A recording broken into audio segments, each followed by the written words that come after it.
Halo teman-teman, jumpa lagi bersama kami di Info 93. Di video kali ini kami akan menyajikan soal-soal mengenai arsip, khususnya bagi teman-teman yang melamar di formasi arsiparis ahli pertama. Semoga lewat video ini teman-teman nantinya bisa lolos jadi ASN di tahun 2024. Oke teman-teman, mari kita belajar. Soal yang pertama, arsip adalah A. Dokumen yang sudah tidak lagi diperlukan dan bisa dihapus. B. Rekaman kegiatan atau peristiwa dalam berbagai bentuk dan media yang dibuat dan diterima oleh berbagai lembaga. C. Kumpulan dokumen yang hanya disimpan secara digital. D. Hanya dokumen yang dihasilkan oleh pemerintah dan organisasi resmi. E.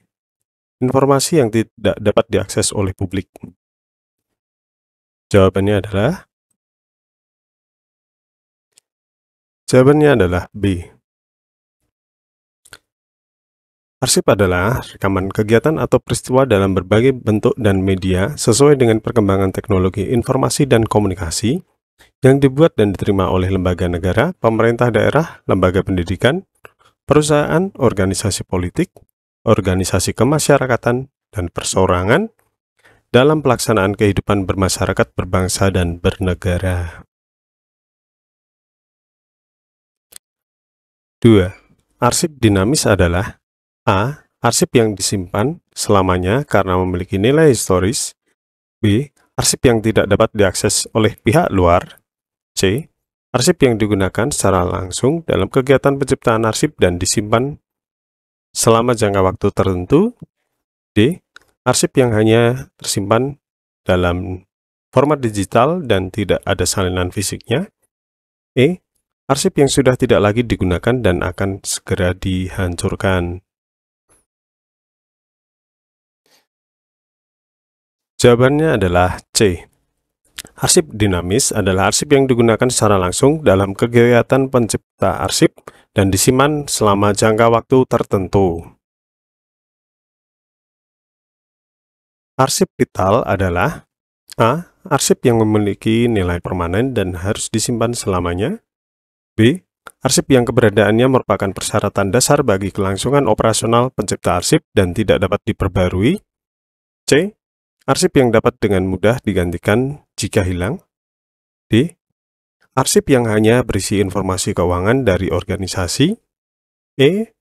Arsip yang tidak memiliki relevansi dalam operasional sehari-hari. Jawabannya adalah B. Arsip vital adalah arsip yang keberadaannya merupakan persyaratan dasar bagi kelangsungan operasional pencipta arsip, tidak dapat diperbarui, dan tidak tergantikan apabila rusak atau hilang. Hal ini membuatnya sangat penting untuk keberlangsungan dan stabilitas organisasi.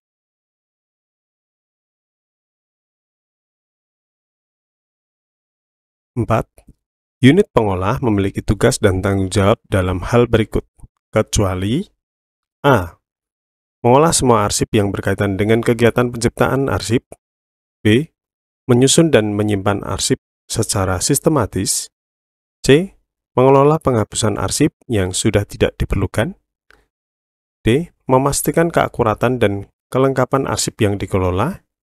E. Menangani pemeliharaan arsip aktif dan inaktif. Jawabannya adalah C. Mengolah penghapusan arsip yang sudah tidak diperlukan. Unit pengolah bertugas mengolah semua arsip yang berkaitan dengan kegiatan penciptaan arsip, sedangkan penghapusan arsip biasanya dilakukan oleh unit yang berbeda atau dalam konteks manajemen arsip yang lebih luas. Unit kearsipan bertanggung jawab atas A. Penyelenggaraan anggaran untuk kegiatan arsip. B. Penyusunan laporan tahunan tentang penggunaan arsip. C. Penyelenggaraan kearsipan dalam organisasi. D. Pelatihan staf tentang pengelolaan arsip. E. Penyimpanan arsip dalam media digital. Jawabannya adalah C. Unit kearsipan bertanggung jawab dalam penyelenggaraan kearsipan. Pemeliharaan arsip dinamis bertujuan untuk A. Menyimpan semua jenis arsip tanpa memandang statusnya. B. Mengurangi biaya penyimpanan arsip yang tidak diperlukan. C. Menjamin terciptanya arsip dari kegiatan yang dilakukan oleh pencipta arsip. D. Menghapus arsip yang tidak lagi digunakan. E. Meningkatkan jumlah arsip yang disimpan. Jawabannya adalah C. Pemeliharaan arsip dinamis bertujuan untuk menjamin terciptanya arsip dari kegiatan yang dilakukan oleh pencipta arsip, menjaga keautentikan, keutuhan, keamanan, dan keselamatan arsip, serta menjamin ketersediaan informasi arsip. 7. Dalam rangka pemeliharaan arsip aktif, unit pengolah dapat membentuk A. Sentral arsip inaktif, B. Sentral arsip aktif, C. Ruang arsip digital, D. Arsip permanen, E. Gudang penyimpanan. Jawabannya adalah B. Unit pengolah dapat membentuk sentral arsip aktif atau disebut central file sebagai bagian dari pemeliharaan arsip aktif untuk menyimpan dan mengelola arsip yang sedang aktif digunakan.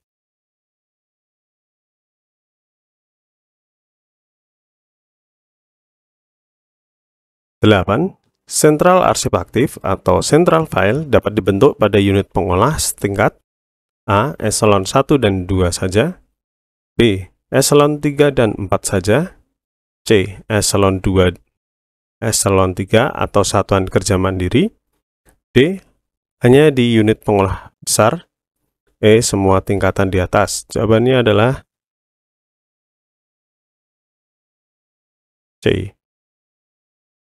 Sentral arsip aktif dapat dibentuk pada unit pengolah setingkat eselon 2, eselon 3, atau satuan kerja mandiri sesuai dengan beban volume arsip yang dikelola yang bertujuan untuk efisiensi pengelolaan arsip aktif.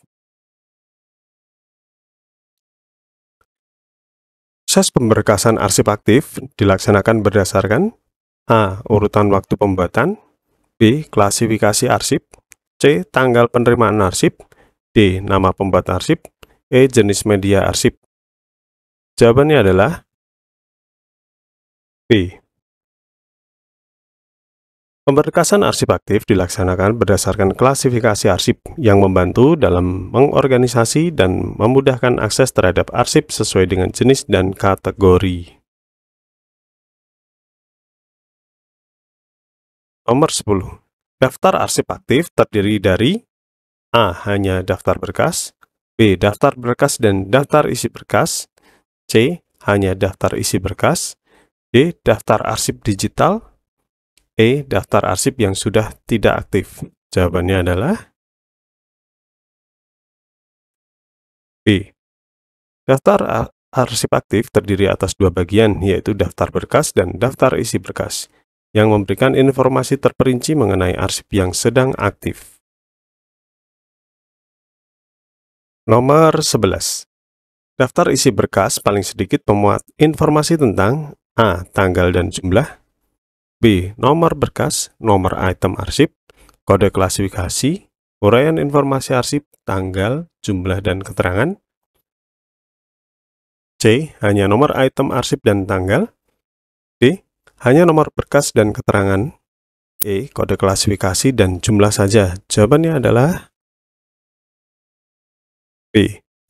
Daftar isi berkas harus memuat informasi tentang nomor berkas, nomor item arsip, kode klasifikasi, uraian informasi arsip, tanggal, jumlah, dan keterangan, sehingga mempermudah pencarian arsip di dalam berkas. 12. Unit pengolah diwajibkan untuk menyampaikan daftar arsip aktif kepada unit kearsipan dalam jangka waktu maksimal A. 3 bulan setelah kegiatan, B. 6 bulan setelah kegiatan, C. 1 tahun setelah kegiatan, D. 2 bulan setelah kegiatan, E. 4 bulan setelah kegiatan. Jawabannya adalah B.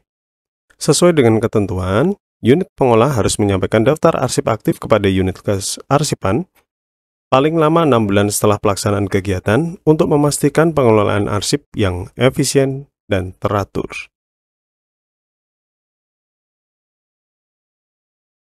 Pelaksanaan pemindahan arsip inaktif dilakukan dengan cara A. Menghancurkan arsip, B. Mengirimkan arsip secara langsung tanpa dokumentasi, C. Penandatanganan berita acara dan melampirkan daftar arsip yang dipindahkan, D.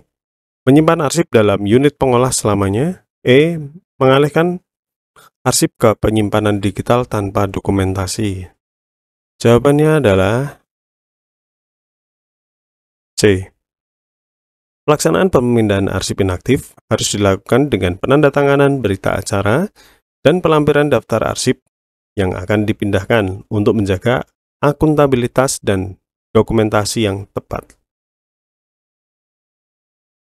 14. Siapa yang bertanggung jawab atas pemeliharaan arsip inaktif?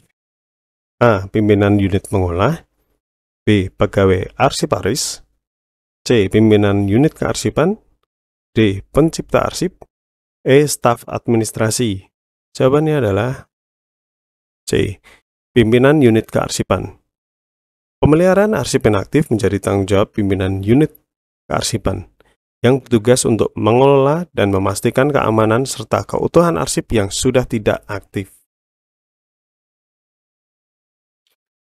15. Apa tujuan utama kearsipan? A. Menyimpan semua dokumen pemerintahan, B. Menjamin keselamatan bahan pertanggungjawaban nasional, C. Menyediakan informasi untuk masyarakat umum, D. Mengelola data dan informasi teknologi, E. Menyediakan ruang penyimpanan untuk lembaga negara. Jawabannya adalah B. Menjamin keselamatan bahan pertanggungjawaban nasional. Tujuan utama kearsipan adalah untuk menjamin keselamatan bahan pertanggungjawaban nasional tentang perencanaan, pelaksanaan, dan penyelenggaraan kehidupan kebangsaan, serta untuk menyediakan bahan pertanggungjawaban tersebut bagi kegiatan pemerintah.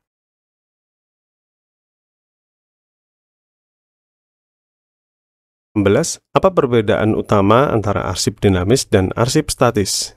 A. Arsip dinamis digunakan dalam kegiatan perkantoran sehari-hari, sementara arsip statis tidak digunakan lagi dalam kegiatan perkantoran sehari-hari. B.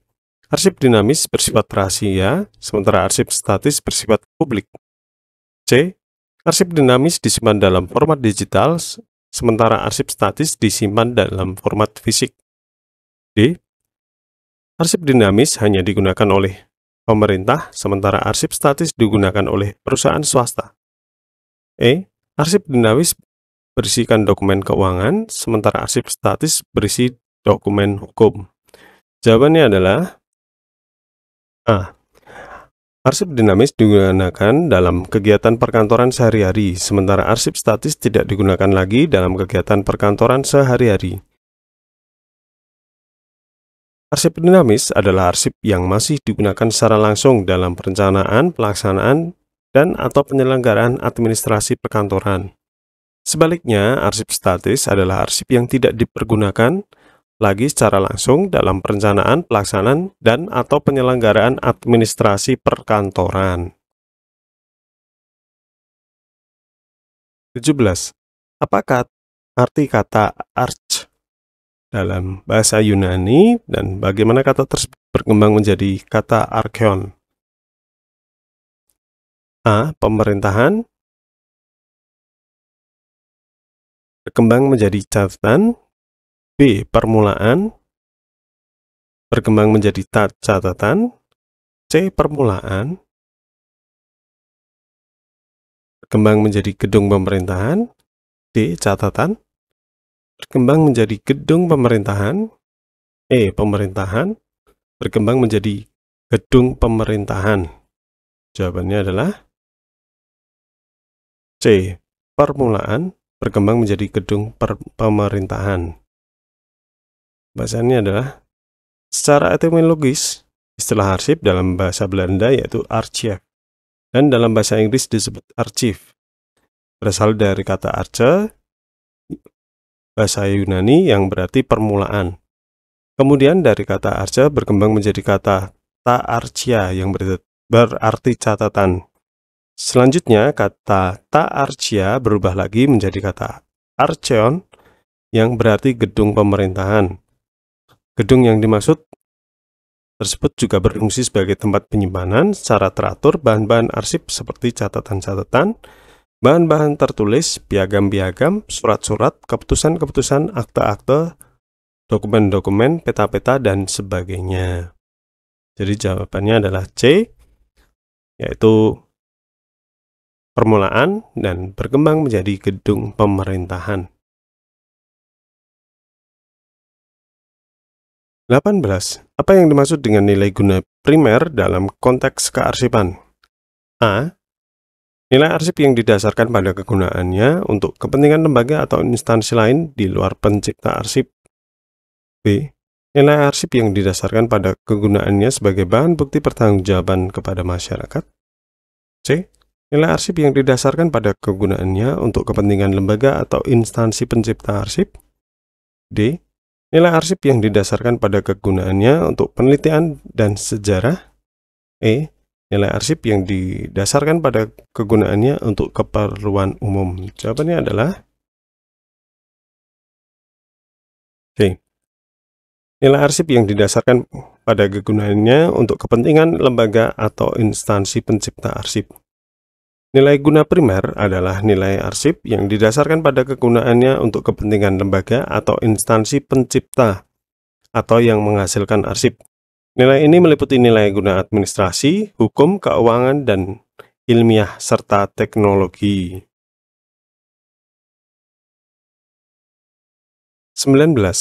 Apa yang dimaksud dengan nilai guna pembuktian dalam konteks kearsipan? A. Arsip yang digunakan untuk pembuktian kepentingan umum. B. Arsip yang digunakan untuk keperluan administrasi internal. C. Arsip yang mengandung fakta dan keterangan untuk menjelaskan bagaimana lembaga atau instansi diciptakan dan diatur. D. Arsip yang digunakan untuk keperluan keuangan dan transaksi. E. Arsip yang mengandung informasi ilmiah dan teknologi. Jawabannya adalah C. Arsip yang mengandung fakta dan keterangan untuk menjelaskan bagaimana lembaga atau instansi diciptakan dan diatur. Nilai guna pembuktian adalah nilai guna sekunder dari arsip yang mengandung fakta dan keterangan yang dapat digunakan untuk menjelaskan tentang bagaimana lembaga atau instansi tersebut diciptakan, dikembangkan, diatur fungsinya, dan apa kegiatan-kegiatan yang dilaksanakan serta hasil atau akibat dari kegiatan tersebut. 20. Berdasarkan subjeknya, di bawah ini yang bukan termasuk jenis arsip. A. Arsip keuangan. B. Arsip kepegawaian. C. Arsip pendidikan. D. Arsip pemasaran. E. Arsip tertutup. Jawabannya adalah E. Arsip tertutup. Berdasarkan subjek atau isinya, arsip dapat dibedakan atas berbagai macam seperti arsip keuangan, arsip kepegawaian, arsip pendidikan, arsip pemasaran, arsip penjualan, dan sebagainya. Arsip tertutup adalah penggolongan berdasarkan sifatnya, bukan subjek atau isinya. 21. Apa yang dimaksud dengan arsip dinamis? A. Arsip yang sudah tidak digunakan lagi dalam kegiatan perkantoran sehari-hari. B.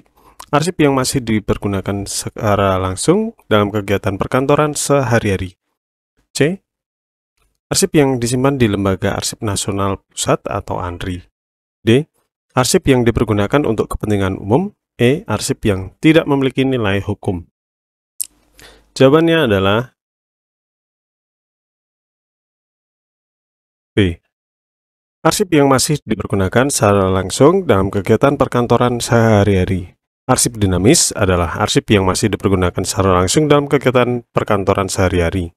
Arsip ini masih aktual dan diperlukan dalam penyelenggaraan administrasi sehari-hari. 22. Manakah yang bukan termasuk ciri-ciri arsip dinamis? A. Arsip yang masih aktual dan berlaku secara langsung diperlukan dalam penyelenggaraan administrasi sehari-hari. B. Arsip yang senantiasa masih berubah nilai dan artinya menurut fungsinya. C. Arsip yang bersifat terbuka untuk umum. D. Arsip yang dasarnya bersifat tertutup dan harus mengikuti ketentuan tentang kerahasiaan surat-surat. E. Arsip yang memiliki tahapan penciptaan, penggunaan aktif, inaktif, dan penyusutan. Jawabannya adalah C. Arsip yang bersifat terbuka untuk umum. Arsip dinamis pada dasarnya bersifat tertutup dan harus mengikuti ketentuan tentang kerahasiaan surat-surat. Arsip yang bersifat terbuka untuk umum tidak termasuk ciri-ciri arsip dinamis. 23. Apa yang dimaksud dengan jadwal retensi arsip? A. Pedoman yang digunakan untuk menyusutkan arsip. B. Daftar yang berisi jenis atau seri arsip beserta jangka waktu penyimpanannya. C. Tindakan yang diambil berkenaan dengan habisnya masa simpan arsip. D. Arsip yang disimpan dalam pusat arsip dinamis atau record center. E. Proses pemusnahan arsip yang sudah tidak memiliki nilai guna. Jawabannya adalah B. Daftar yang berisi jenis atau seri arsip beserta jangka waktu penyimpanannya. Jadwal retensi arsip adalah daftar yang berisi jenis atau seri arsip beserta jangka waktu penyimpanannya. JRA digunakan sebagai pedoman untuk penyusutan arsip dan pemusnahan arsip yang sudah tidak memiliki nilai guna. 24. Apa kelemahan utama dari sistem penyimpanan arsip berdasarkan abjad? A. Sulit menemukan dokumen yang berasal dari nama perusahaan. B. Dokumen tidak bisa diakses oleh orang yang tidak tahu peraturan mengindeks. C. Tidak dapat mencari dokumen melalui nama depan atau panggilan. D. Memerlukan peralatan penyimpanan yang canggih. E. Membutuhkan terlalu banyak ruang penyimpanan. Jawabannya adalah C. Tidak dapat mencari dokumen melalui nama depan atau panggilan. Kelemahan utama dari sistem abjad adalah pencarian dokumen untuk nama orang tidak dapat dilakukan melalui bagian nama yang lain, seperti nama depan atau panggilan, tetapi harus melalui nama belakang. Hal ini memerlukan pemahaman tentang peraturan mengindeks.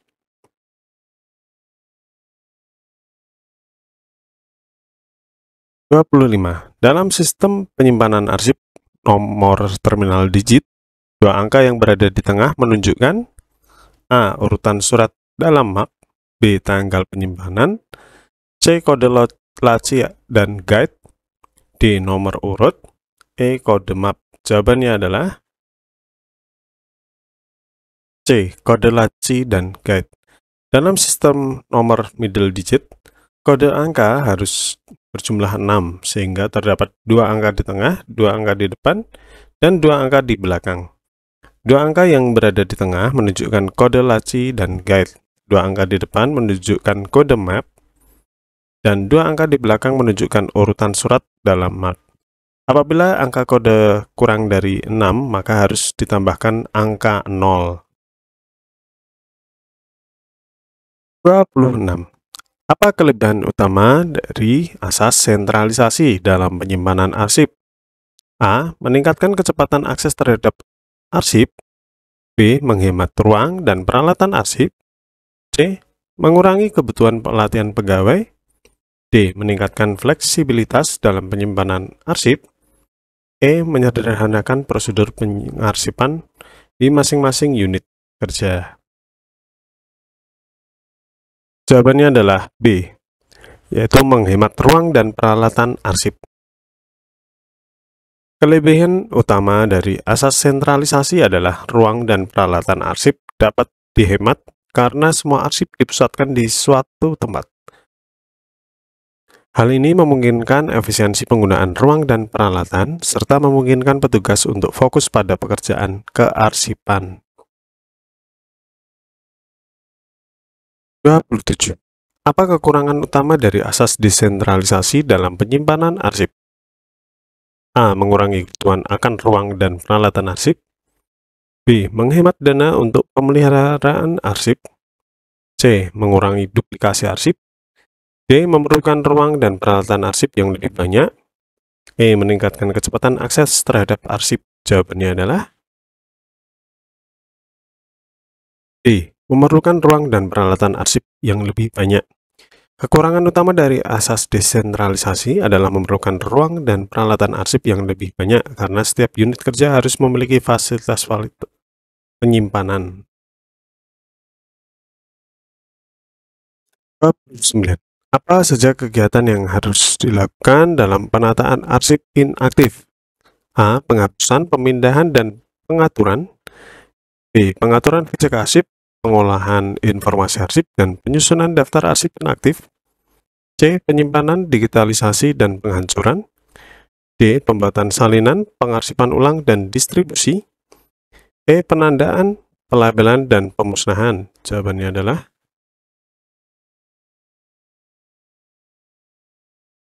B.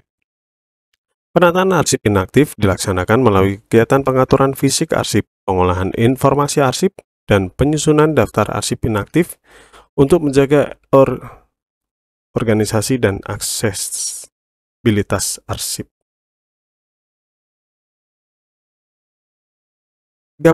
Apa yang harus dilakukan jika arsip inaktif yang disimpan telah melewati retensi dan berketerangan permanen? A. Dihancurkan. B. Dipindahkan ke penyimpanan sementara. C. Diberikan kepada publik. D. Diserahkan kepada lembaga kearsipan. E. Disimpan selamanya tanpa tindakan. Jawabannya adalah D.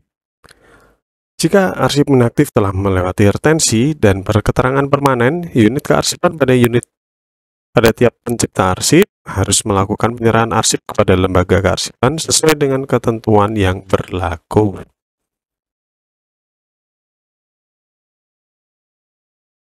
31. Apa yang harus dibuat oleh unit kearsipan saat melakukan alih media? A. Surat keputusan. B. Berita acara dan daftar arsip yang dialih mediakan. C. Formulir permintaan. D. Rencana anggaran. E. Kontrak dengan pihak ketiga. Jawabannya adalah B. Unit kearsipan harus membuat berita acara yang disertai dengan daftar arsip yang dialih mediakan. Ini penting untuk mendokumentasikan proses alih media dan menjaga akuntabilitas serta transparansi dalam pengelolaan arsip. 32. Informasi apa saja yang harus dicantumkan dalam penyusunan daftar arsip inaktif? A. Hanya pencipta arsip dan nomor arsip. B. Nomor arsip, kode klasifikasi, dan lokasi simpan. C. Pencipta arsip, unit pengolah, dan kategori arsip. D. Uraian informasi arsip, kurun waktu, dan jumlah. E. Semua jawaban di atas benar. Jawabannya adalah E. Penyusunan daftar arsip inaktif memuat berbagai informasi penting, termasuk pencipta arsip, unit pengolah, nomor arsip, kode klasifikasi, uraian informasi arsip, kurun waktu, jumlah, kategori arsip, serta lokasi simpan. 33. Format apa yang direkomendasikan untuk hasil pemindaian arsip asli dalam proses digitalisasi? A. DOCX. B. TIFF. C. TXT. D. HTML. E. CSV. Jawabannya adalah B. Hasil pemindaian arsip asli sebaiknya disimpan dalam format TIFF, yang merupakan format image tanpa kompresi dan cocok untuk perlindungan arsip karena menjaga kualitas dan detail informasi. 34. Resolusi minimum berapa yang direkomendasikan saat melakukan pemindaian arsip asli? A. 150 dpi. B. 200 dpi. C. 300 dpi. D. 400 dpi. E. 600 dpi. Jawabannya adalah E. Pemindaian arsip asli direkomendasikan untuk menggunakan resolusi minimum 300 dpi atau dot per inch dan disimpan dalam bentuk dokumen elektronik dalam format tertentu seperti TIFF, GIF, JPEG, BNG, dan PDF. Arsip elektronik tersebut harus memiliki informasi yang sama seperti dokumen aslinya.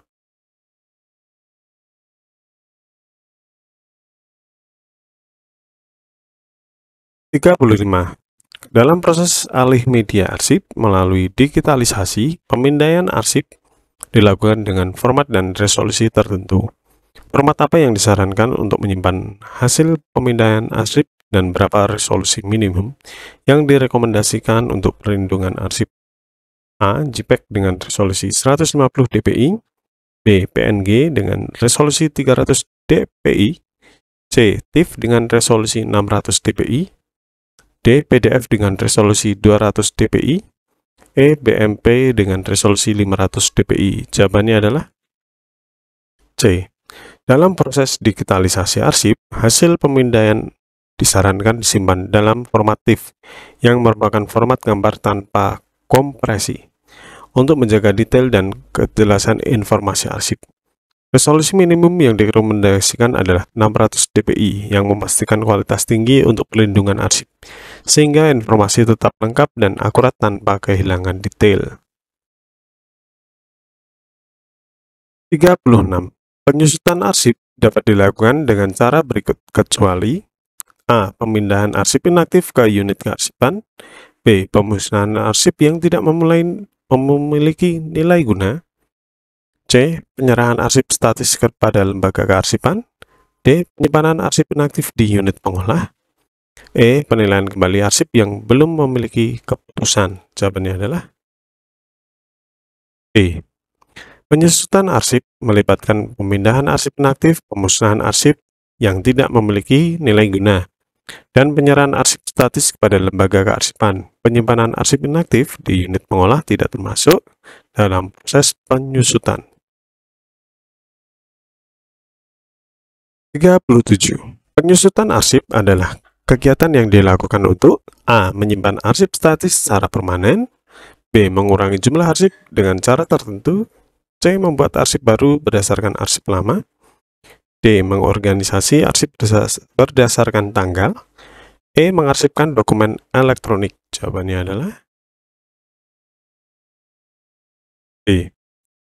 Penyusutan arsip adalah kegiatan pengurangan jumlah arsip melalui pemindahan arsip inaktif, pemusnahan arsip yang tidak memiliki nilai guna, dan penyerahan arsip statis kepada lembaga kearsipan. 38. Arsip yang dapat dimusnahkan jika memiliki kriteria berikut kecuali A. Tidak memiliki nilai guna, B. Telah habis retensi dan sesuai dengan JRA, C. Tidak ada peraturan perundang-undangan yang melarang, D. Berkaitan dengan penyelesaian proses suatu perkara, E. Sudah dilakukan penilaian oleh panitia penilai arsip. Jawabannya adalah D. Pemusnahan arsip dilakukan terhadap arsip yang tidak memiliki nilai guna, telah habis retensinya, dimusnahkan berdasarkan JRA dan berketerangan musnah, tidak ada peraturan perundang-undangan yang melarang, dan tidak berkaitan dengan penyelesaian proses suatu perkara. 39. Penyerahan arsip statis oleh pencipta arsip kepada lembaga kearsipan dilakukan terhadap arsip yang memenuhi syarat sebagai berikut kecuali A. Memiliki nilai guna kesejarahan, B. Habis masa retensinya, C. Dapat digunakan kembali oleh pencipta arsip, D. Berketerangan dipermanenkan sesuai JRA, E. Mendapat verifikasi dari lembaga kearsipan. Jawabannya adalah C. Penyerahan arsip statis dilakukan terhadap arsip yang memiliki nilai guna kesejarahan, telah habis masa retensinya atau berketerangan dipermanenkan sesuai JRA pencipta arsip. Arsip yang dapat digunakan kembali oleh pencipta arsip bukan bagian dari syarat penyerahan. Jadi jawabannya C. Salah satu asas dalam penataan arsip inaktif adalah asas asal-usul. Asas ini bertujuan untuk A. Menyusun arsip berdasarkan tanggal penciptaannya, B. Menjaga arsip tetap berada dalam satu kesatuan pencipta arsip tanpa campur dengan arsip dari pencipta lain, C. Menetapkan kategori baru untuk arsip inaktif, D. Mendistribusikan arsip berdasarkan lokasi penciptaannya, Mengubah pengaturan arsip agar lebih mudah diakses. Jawabannya adalah B. Asas asal-usul bertujuan untuk memastikan arsip tetap dikelola dalam satu kesatuan pencipta arsip atau provenance dan tidak bercampur dengan arsip dari pencipta lain, sehingga arsip tetap berkaitan dengan konteks penciptaannya.